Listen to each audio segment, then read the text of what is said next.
ಯೇಸು ಕ್ರಿಸ್ತನ ಮಧುರ ನಾಮದಲ್ಲಿ ನಿಮ್ಮೆಲ್ಲರನ್ನು ವಂದಿಸುತ್ತಾ ಅನೇಕ ದಿನಗಳ ನಂತರ ದೇವರ ವಾಕ್ಯವನ್ನು ಧ್ಯಾನಿಸಲಿಕ್ಕೆ ನಾವು ಇವತ್ತು ಬಂದಿದ್ದೇವೆ. ನಾವು ನೋಡುವ ಹಾಗೆ ಯೋಹಾನನ ಸುವಾರ್ತೆ 15ನೇ ಅಧ್ಯಾಯದಲ್ಲಿ ದೇವರ ವಾಕ್ಯ ಹೇಳುವಂಥದ್ದು ಸ್ನೇಹಿತನ ವಿಷಯದಲ್ಲಿ, ಪ್ರಾಣ ಕೊಡುವಂಥ ಸ್ನೇಹಿತನ ಕುರಿತಾಗಿ ದೇವರ ವಾಕ್ಯ ಅಲ್ಲಿ ಬರೆಯಲ್ಪಡುವಂಥದ್ದು. ಪ್ರಾಣವನ್ನೇ ಸ್ನೇಹಿತನಿಗೋಸ್ಕರ ಪ್ರಾಣವನ್ನೇ ಕೊಡುವಂಥ ಸ್ನೇಹಿತನು ಇದ್ದಾನು. ಹಾಗಾದರೆ ಈ ಲೋಕದಲ್ಲಿ, ಈಗಿನ ಕಾಲದಲ್ಲಿ, ಜೀವಿತದಲ್ಲಿ ಅಂಥ ಸ್ನೇಹಿತರಿದ್ದಾರ, ಅಂಥ ಸ್ನೇಹಗಳು ತುಂಬಿದವ, ಅಂಥ ಸ್ನೇಹದ ಜೀವನಗಳು ಈ ದಿನಗಳಲ್ಲಿ ತುಂಬಿದವ ಅಂತ ನೋಡುವಾಗ ನಾವು ಮೊದಲನೇದಾಗಿ ಸತ್ಯವೇದದಲ್ಲಿ ನೋಡುವ ಹಾಗೆ ಅಂತ ಒಂದು ಸ್ನೇಹವನ್ನು ಕುರಿತಾಗಿ ನೋಡುವಾಗ ಈ ಮೊದಲನೇ ಸಮುವೇಲ 17ನೇ ಅಧ್ಯಾಯದಲ್ಲಿ ನಾವು ನೋಡುವಾಗ ದಾವೀದ ಮತ್ತು ಯೋನಾಥನ ಕುರಿತಾದಂಥ ಸ್ನೇಹದ ಕುರಿತು ಅಲ್ಲಿ ವಾಕ್ಯವಾಗ ಬರೆಯಲ್ಪಡುತ್ತೆ.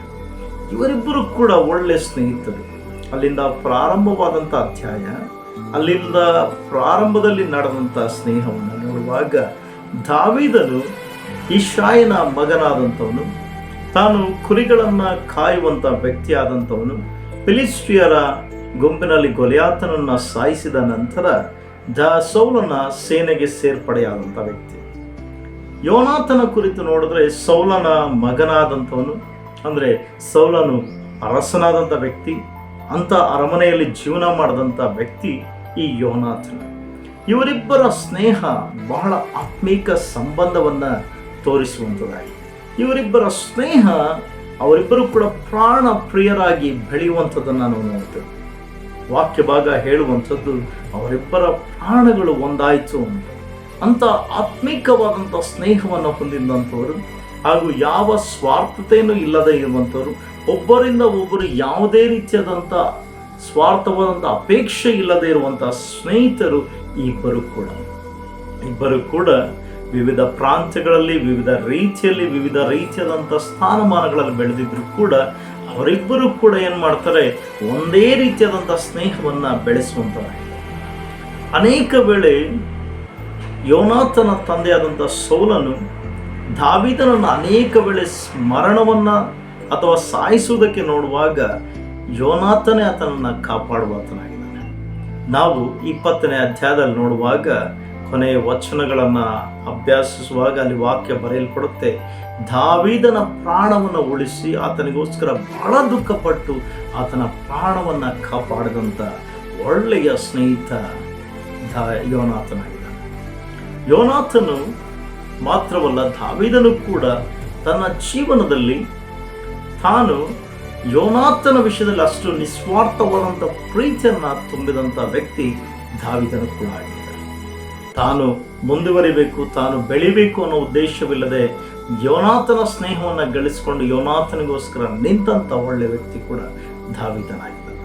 ಅದಕ್ಕೆ ದಾವೀದನು ತನ್ನ ಸ್ಥಾನವನ್ನು ಗಳಿಸುವಾಗ, ಅರಸನ ಪಟ್ಟವನ್ನು ಹೇರಿದಾಗ ದಾವೀದನು ತನ್ನ ಸ್ನೇಹಿತನ ಕುಟುಂಬವನ್ನು ಆತನು ತನ್ನ ಪಂಕ್ತಿಯಲ್ಲಿ ಸೇರ್ಪಡೆ ಮಾಡುವಂಥ ಸ್ನೇಹ ಆತನದಾಗಿದೆ. ಇಬ್ಬರ ಸ್ನೇಹವು ಕೂಡ ಒಳ್ಳೆ ಆತ್ಮಿಕ ಸಂಬಂಧ, ನಿಸ್ವಾರ್ಥವಾದಂಥದ್ದು, ಯಾರು ಕೂಡ ಯಾರ ಮೇಲೆ ಮೋಸ ಮಾಡದೇ ಇರುವಂಥ ಸ್ನೇಹ, ಯಾರನ್ನು ಕೂಡ ಕಾಲಕ್ಕೆ ಉಪಯೋಗಿಸಿಕೊಂಡಂಥ ಸ್ನೇಹವಲ್ಲ, ನಿಸ್ವಾರ್ಥವಾದಂಥ ಸ್ನೇಹ ಅಂತ ಹೇಳ್ಬೋದು. ಅಥವಾ ಇಬ್ಬರದು ಕೂಡ ಸ್ವಾರ್ಥವಿಲ್ಲದೆ, ಯಾವ ಅಪೇಕ್ಷೆವಿಲ್ಲದೆ ಇರುವಂಥ ಸ್ನೇಹ ಇವರಿಬ್ಬರದಾಗಿದೆ. ಇಂಥ ಸ್ನೇಹಗಳು ನಮಗೂ ಕೂಡ ಇದಾವೆ. ಇಂಥ ಸ್ನೇಹದ ಜೀವಿತ ನಮ್ಮಲ್ಲಿ ಯಾರಿಗಾದ್ರೂ ಇದೆಯಾ? ಇಂಥ ರೀತಿಯಾದಂಥ ಸ್ನೇಹವನ್ನು ನಾವು ಯಾರಿಗಾದ್ರೂ ಕೊಡ್ತಾ ಇದ್ದೀವ, ಇಲ್ಲ ಯಾರಾದರೂ ನಮಗೆ ಕೊಡ್ತಾ ಇದ್ದಾರೆ? ಒಂದು ಸಾರಿ ನಮ್ಮನ್ನು ನಾವು ಪರೀಕ್ಷೆ ಮಾಡ್ಕೋಬೇಕು. ಹಾಗೆ ನೋಡುವಾಗ ಇಂಥ ಇನ್ನೊಂದು ಸ್ನೇಹದ ಕುರಿತು ನೋಡಿದ್ರೆ, ಯೇಸು ಸ್ವಾಮಿ ನಮಗೆ ಒಳ್ಳೆಯ ಸ್ನೇಹಿತರಾಗಿದ್ದಾರೆ. ಎಂಥ ಸ್ನೇಹಿತರು ಯೇಸು ಸ್ವಾಮಿ ಅಂತ ಹೇಳುವಾಗ, ಯೇಸು ಸ್ವಾಮಿ ನಮಗೋಸ್ಕರ ನಮ್ಮಿಂದ ಏನೂ ಅಪೇಕ್ಷಿಸದೆ ನಿಸ್ವಾರ್ಥವಾದಂಥ ರೀತಿಯಲ್ಲಿ ನಮ್ಮ ಪಾಪಗಳನ್ನು, ನಮ್ಮ ಶಾಪಗಳನ್ನು ತೆಗೆದುಹಾಕೋದಕ್ಕೋಸ್ಕರ ತಾನು ಮರಣವನ್ನು ಹೊಂದಿದಂಥ ಮನುಷ್ಯ ಯೇಸು ಸ್ವಾಮಿ. ಮರಣವನ್ನು ತ್ಯಜಿಸಿ ಬಂದಂಥ ದೇವರು ಯೇಸು ಸ್ವಾಮಿ. ಅಂತ ನಿಸ್ವಾರ್ಥವಾದಂಥ ಸ್ನೇಹವನ್ನು ತೋರಿಸಿದಂಥವರು ಯೇಸು ಸ್ವಾಮಿ. ನೋಡ್ರಿ, ಮತ್ತೊಬ್ಬ ವ್ಯಕ್ತಿ ಕುರಿತು ನಾವು ನೋಡುವಾಗ ವಾಕ್ಯ ಭಾಗ ಬರೆಯುತ್ತೆ ಏನಂತಂದರೆ, ಆತನು ದೇವರಿಗೆ ಸ್ನೇಹಿತನಾಗಿದ್ದನು ಅಂತ ವಾಕ್ಯ. ಯಾರಪ್ಪ ವ್ಯಕ್ತಿ ಅಂತ ಹೇಳುವಾಗ ಅಬ್ರಹಾಮನ ಕುರಿತು ಪೂರ್ವವೃತ್ತಾಂತ ಗ್ರಂಥದಲ್ಲಿ ಹಾಗೂ ಯೆಶಾಯನ ಗ್ರಂಥದಲ್ಲಿ ಹಾಗೂ ಯಾಕೋಬನ ಗ್ರಂಥ 2ನೇ ಅಧ್ಯಾಯ 23ನೇ ವಚನದಲ್ಲಿ ಕೂಡ ವಾಕ್ಯ ಹೇಳುತ್ತೇನಂತಂದರೆ, ಅಬ್ರಹಾಮನು ದೇವರಿಗೆ ಒಳ್ಳೆಯ ಸ್ನೇಹಿತನು. ದೇವರ ಸ್ನೇಹವನ್ನು ಗಳಿಸಿದಂಥ ವ್ಯಕ್ತಿ ಅಬ್ರಹಾಮ. ಇವತ್ತು ನಿಮ್ಮ ಜೀವಿತದಲ್ಲಿ ನಾವುಗಳು ಅಂತ ಒಳ್ಳೆಯ ಸ್ನೇಹವನ್ನು ಗಳಿಸಿದ್ದೇವ, ದೇವರ ಸ್ನೇಹವನ್ನು ಹೊಂದಿಕೊಂಡಿದ್ದೀವ, ಅಥವಾ ನಾವು ಮತ್ತೊಬ್ಬರಿಗೆ ಆ ಸ್ನೇಹವನ್ನು ಕೊಡ್ತಾ ಇದ್ದೀವಿ? ಯಾವ ಸ್ವಾರ್ಥತೆ ಇಲ್ದಿರ ಎಲ್ಲರೊಂದಿಗೆ ಸ್ನೇಹ ಭಾವದಿಂದ ನಾವು ಬೆಳೀತಾ ಇದ್ದೀವ? ಯಾವ ಸ್ವಾರ್ಥತೆ ಇಲ್ಲದಿರ ನಾವು ಇನ್ನೊಬ್ಬರಿಂದ ಏನು ಸಿಗುತ್ತೋ ಅಂತ ಹೊಂಚು ಹಾಕೋದನ್ನು ಬಿಟ್ಟು ನಿಸ್ವಾರ್ಥವಾದಂಥ ಪ್ರೀತಿಯನ್ನು, ನಿಸ್ವಾರ್ಥವಾದಂಥ ಸ್ನೇಹವನ್ನು ಮತ್ತೊಬ್ಬರಿಗೆ ಕೊಡ್ತಾ ಇದ್ದೀವಿ. ಈ ದಿನಗಳಲ್ಲಿ ಅನೇಕ ಸ್ನೇಹಗಳೇನಾಗಿದ್ದಾವೆ ಅಂತ ಹೇಳಿದ್ರೆ, ಆ ಕ್ಷಣಕ್ಕೆ ಆ ಪ್ರೀತಿ, ಆ ಸ್ನೇಹ ಚೆನ್ನಾಗಿರುತ್ತೆ, ಅವರಿಂದ ಏನಾದರೂ ಸಿಕ್ಕಲಿಲ್ಲ ಅಂತ ಹೇಳುವಾಗ ಆ ಸ್ನೇಹ ಅಲ್ಲಿಗೆ ಮುರಿದು ಹೋಗುವಂಥದ್ದಾಗಿದೆ. ಅದರಿಂದ ಇವತ್ತಿಂದ ನಿಮ್ಮ ಸ್ನೇಹ ನಿಸ್ವಾರ್ಥವಾದಂಥ ಸ್ನೇಹವನ್ನು ನಾವು ಮಾಡೋಣ, ಹಾಗೂ ನಿಸ್ವಾರ್ಥವಾದಂಥ ಸ್ನೇಹಿತರು ನಾವಾಗಿ ಮುಂದೆ ಸಾಗೋಣ. ಆಗ ದೇವರು ನಮ್ಮನ್ನು ಮೆಚ್ಚುವ ಆತನಾಗಿದ್ದಾನೆ. ನಾವು ಇನ್ನೊಬ್ಬರಿಗೆ ತೋರಿಸುವಂಥ ಯಾವ ಸ್ನೇಹವನ್ನು ತೋರಿಸ್ತೀವೋ ಅದೇ ಸ್ನೇಹ ನಮ್ಮನ್ನು ಕೂಡ ಕಟ್ಟುವಂಥದ್ದಾಗಿದೆ, ಆತನನ್ನು ಕಟ್ಟುವಂಥದ್ದಾಗಿದೆ.